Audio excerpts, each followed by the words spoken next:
Alright guys, so I am currently working on getting the bolts out of, so there was an incredible amount of play in between this downpipe outlet from the turbo and the actual turbine housing.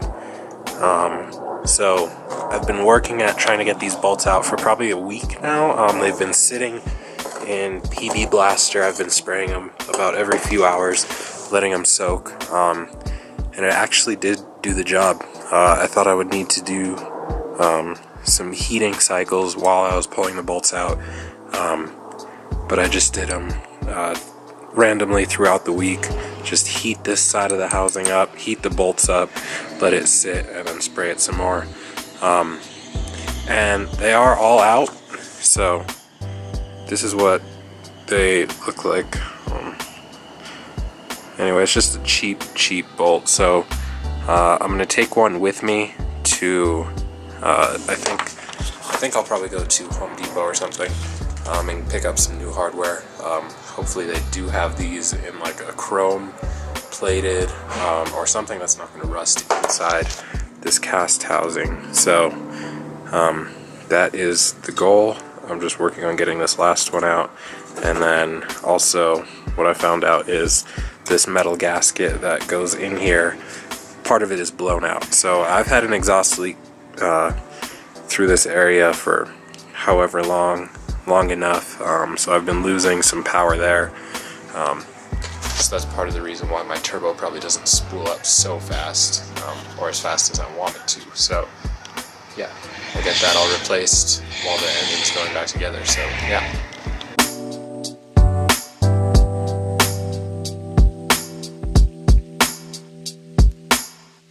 Alright guys, so I did get that off, as you guys saw. So this is the downpipe part, and with these T3, T4 turbos, or the externally gated turbos I should say, they have this hole right here which bypasses the turbine wheel completely. So if you have an exhaust leak in this area, you're going to be losing exhaust, and it just happened to be, let's see if I can get it. So where this gasket sat, it was right there. So the leak was right in that corner there, so exhaust would go from the hole straight out there. And we could hear it when you lifted up the hood and the engine bay. So I'm glad I figured this out. Definitely gonna order a new gasket online, and probably just order a new one, just so cool. Alright guys, so what I'm currently doing, so I bought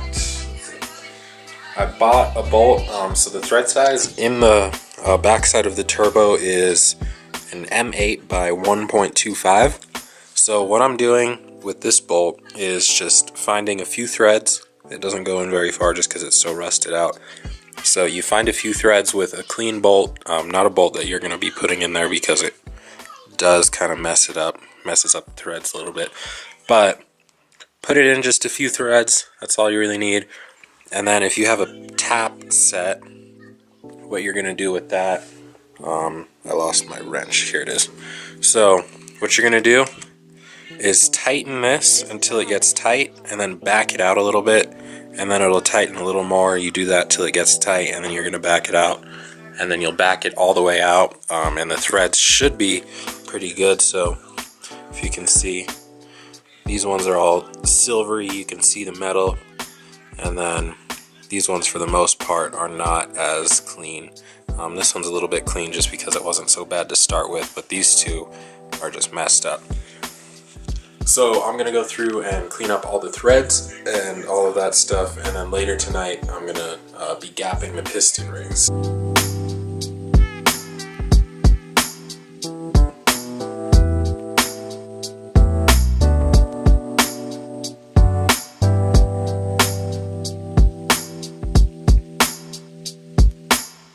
Got the bolt holes all cleaned up for the downpipe flange. It wasn't too hard, as you guys saw. It was just kind of tedious. Tighten it a little bit, back it out, tighten it some more, back it out. But happy to get all that stuff done. So now this bolt goes in all of these very nicely. And I got some stainless hardware. I'm gonna be using some Allen bolts that we got at Ace, and they shouldn't rust as fast as this will rust, so it'll give me a little more chance to pull them in and out of this, but they will still rust. So downfalls of that, I wanted to get the chrome ones, but I don't have enough money to buy that, so trade-offs. And then we are going to have to use one of the old bolts, just because the way this is laid out, I can't fit an Allen wrench in there to tighten it. Just the way it sits in there, it's just too weird. So it'll be these 4 out front will be Allen bolts, and then one old bolt will be in there. But I'm gonna make sure to at least take it out every few months, just so it does not seize in there again. And I also did stop at AutoZone and pick up some new gasket material. So it's Felpro Felramic, so it's like a fiber with a metal insert in between it. So now what the project is, I laid this gasket down. This is the broken gasket from it. So I laid it down on this new gasket material and traced it and replicated the broken off part as best I could. So it's not exactly perfect because I am not sure it was broken. From like here to here is gone. I just guessed right here seemed to fit, and this lined up with it fairly well. So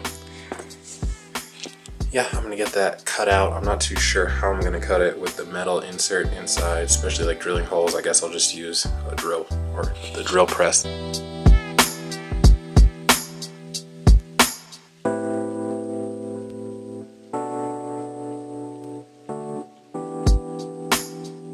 Alright guys, so I have got this far. I decided not to do that type of gasket just because with how thick this one is, it will still allow a little bit of room for exhaust to travel through this hole and bypass the turbine. So if I just block it off completely, we'll just have exhaust coming out of this turbine hole right here. And in the meantime, I've got my torch here. I don't really trust this type of material. It's like a cardboard type material. It's called Felramic. It's a Felpro gasket material. And we're gonna torch it to see how heat resistant it actually is. And you guys can see firsthand if it works like I am. So yeah.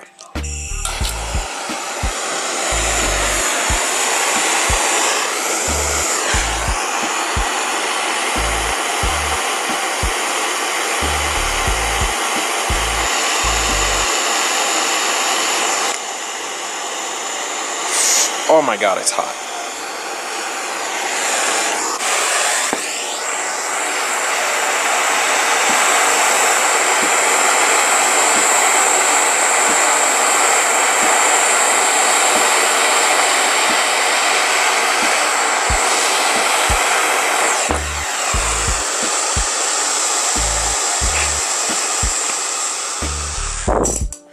So it's on fire a little bit. Ooh, it smells bad. It smells real bad.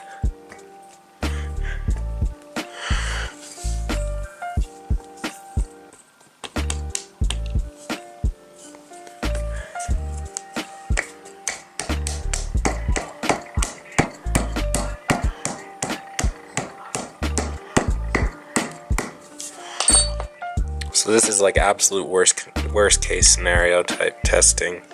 And it's actually holding up fairly well. I know it's not gonna get ever exposed to like straight fire like that. No one's gonna be picking at it. If it's in the car, seated like how it should be, there shouldn't be any forces like trying to tear at it or anything like that. I'm definitely going to put some like RTV sealant and then have the gasket as well, just for that added protection, but it does seem like it will hold up, so cool. Alright guys, so I'm about ready to bolt it together. Here, I'll pull this off so you can see, but I did get the RTV placed under there, so there's RTV, a good coating of that, just so we get a tight seal and it's not tempted to blow out the cardboard material, just in case. I'm gonna get a quick coat of RTV on the back side of this, and then I'm gonna put it back together. So yeah. Alright guys, what is up? So it is the next day. I did end up getting all the rings gapped. The bottom, or the second ring, they came pre-gapped at 21, a loose 21 thousandths, almost 22 thousandths. And then the top rings are about 19 thousandths. So I'm gonna run it like that, see how it goes. I did go ahead with all of the pistons and get them all mapped out. And this is the diagram that I went off of with the instructions. So they're showing engine front right here with the piston, the pin center line. So I believe this would be like a straight 6 or a V6 or something that's a forward facing engine, not horizontal. So I just did it based off the piston, the pin center line. So top ring is going to be on the right, bottom ring on the left. The oil rail we're going to be up at these two corners here, and then the oil expander ring, which is that center, the wavy, interesting looking ring, that will be opening. The gap will be right here. That is how everything is going to be laid out inside the engine. And like I showed you guys the other day, I did get the head gasket hole drilled out so it fits on the block. The only thing that we're worried about right now is these pistons are a little bit taller than the old pistons, so I'm afraid they're gonna hit the oil squirters, which are these guys, so they push oil up into the bottom of the piston. But I did go to the hardware store and pick up some washers, and I made some little oil squirter spacers, so they should drop it down. I haven't measured it, but that much of a drop down, so who knows, that could be the life or death of the squirters. I'll double check when we put the engine together that they're not hitting. If they're hitting, I'll take it back apart and do something else. So yeah. So there's a little crack on my manifold, and I'm going to take it to Brady's shop right now and get it welded up.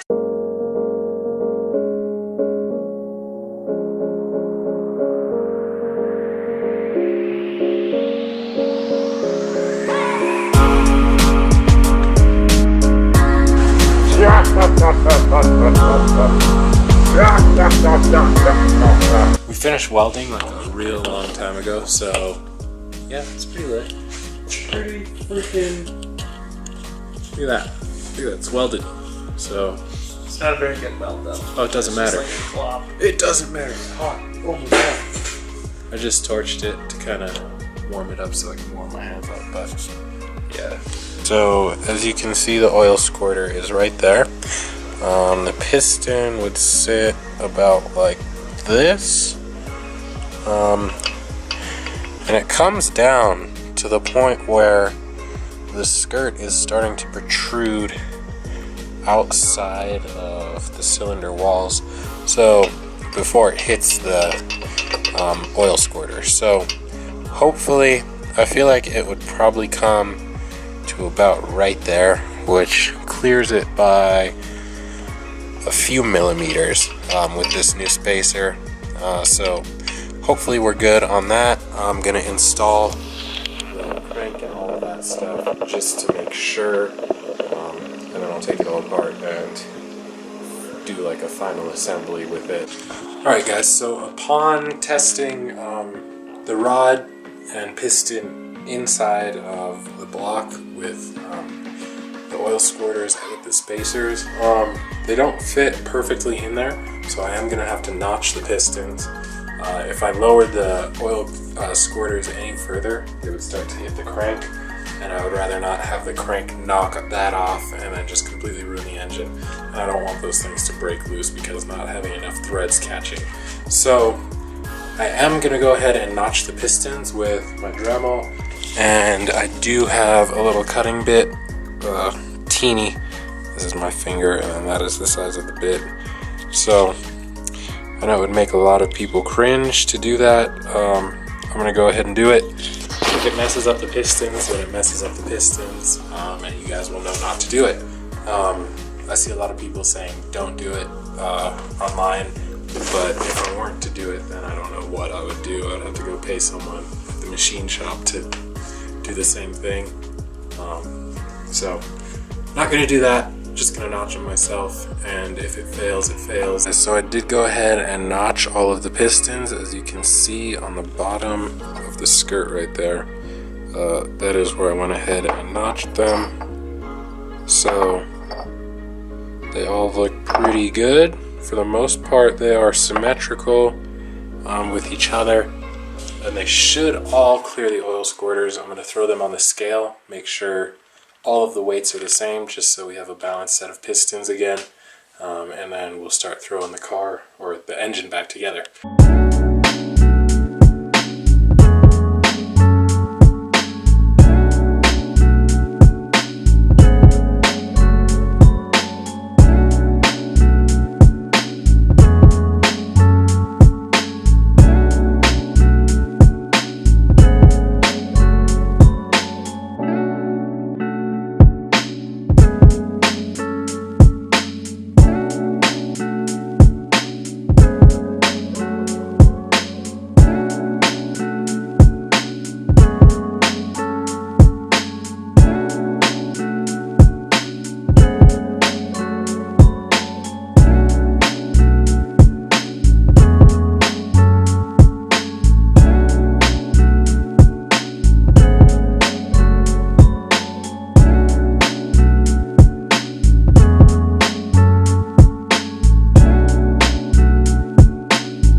So I did get all of the rings installed on the pistons. I've got one rod on so far.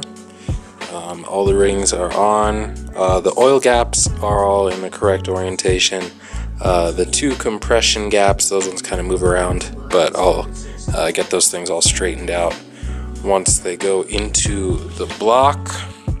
And as you guys saw, I did get the crank in, so it's in there, spins freely, pretty smooth. It's a little bit tough just because the assembly lube that I'm using is thick. So yeah, I'm gonna head to Brady's shop right now. We're gonna make some Stan Santa Fe decals, and then later tonight I will finish putting the rods on the pistons and hopefully dropping those into the block. Alright guys, so I got the sticker cutter all on my back. Sticker cutter, laptop, everything is ready to go. So hopefully I'm productive over there and I actually make some stickers. I blew it and forgot the HDMI cable, so I'm not being productive. So Yeah. Alright, so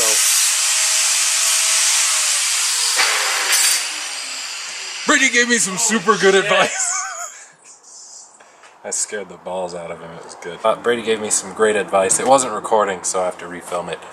I'm just gonna go to my house and get the cord, and I'm wasting time at this point. But gotta get the clip. Okay, I'll be back. All right, guys. So I've got my studio all set up.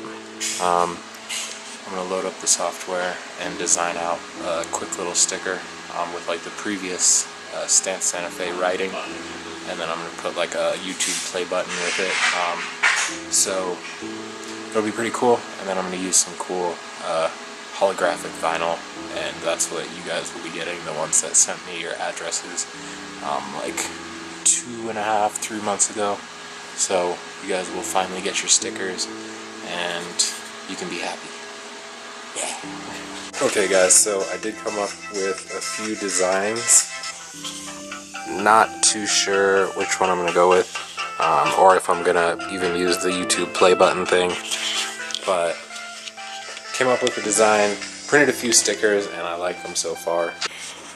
Alright guys, so it is the next day. I did go ahead and put all of the pistons and rods together last night, and I did start dropping them in the block. So we've got one more to put in. I've got to put this cap on this number 2 piston here. So otherwise we're coming along. Everything's all torqued on the bottom like you guys saw. I've got these 2 outer pistons torqued. I just got to lube up this race, that race, and get the other piston in. And I will show you the process of me using the ring compressor to put it in, so you guys have an idea of what's going on. Once everything is lined up, I'm gonna get the ring compressor and then compress the rings. Alright, so I've got the ring compressor just resting on it, and something to note is you can see where the ring compressor overlaps itself. It's just a big piece of sheet metal, springy sheet metal that just wraps around the piston. So where it overlaps right here on the bottom left corner, you don't want that to be sitting near any of the ring gaps. That is why it failed me earlier. So it doesn't sit perfectly flush, and if it's not perfectly flush around where the ring gap is, you can guarantee that one of the ends is going to stick out and probably not make it into the cylinder clean. So if you can just line this compressor up to where the ring gaps are nowhere near this section right here, you should be fine getting them in. So I'm going to get this thing all tightened down and throw this piston into the cylinder.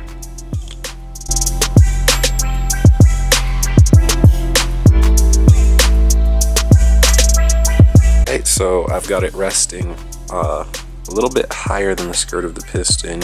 You want just a little bit showing through so you can get it started into the cylinder. And then we're going to take this cap off, put the new bearings in, and make sure you keep the tangs together. So the side with the numbers, that goes together, and then the blank sides go together. And then the tangs will be facing the front of the engine, is what I read on VW Vortex. So I'm going with that, and we're gonna get the bearings in and then push it into the cylinder.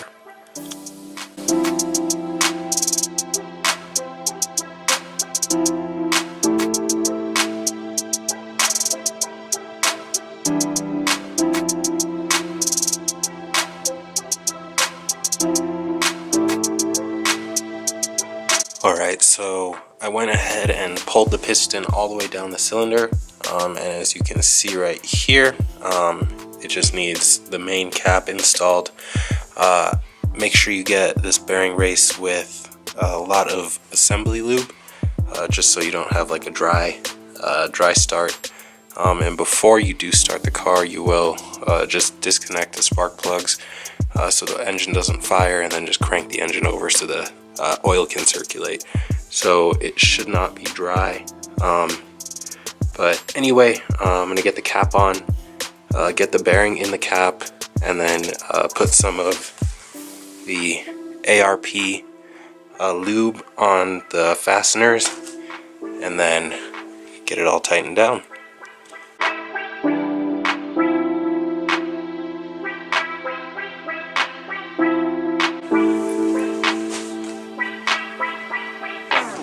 So, like I said, you want to make sure that the side with the numbers is the same as the side with the numbers up.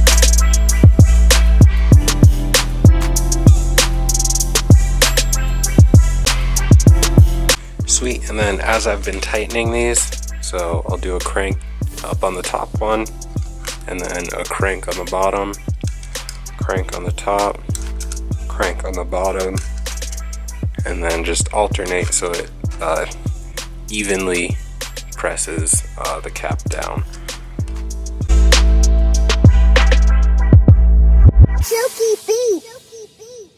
Allow me to introduce myself. Who knows what dastardly crime he might perpetrate next? He's a very clever arch criminal who must be put away. Another innocent victim of the suicidal maniac.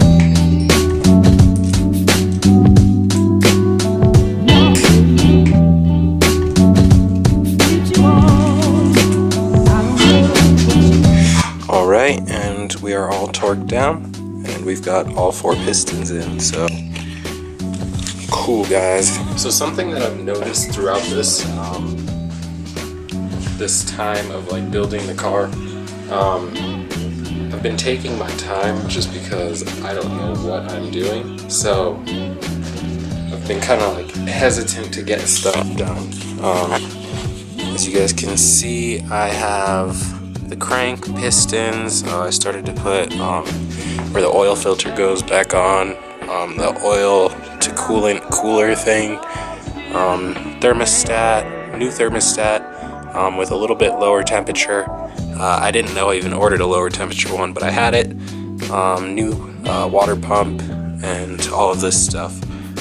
So I gotta get the front main seal on, rear main seal tightened, and then the oil pan on, and then we can put the head and the accessory belt stuff on. So we're getting close.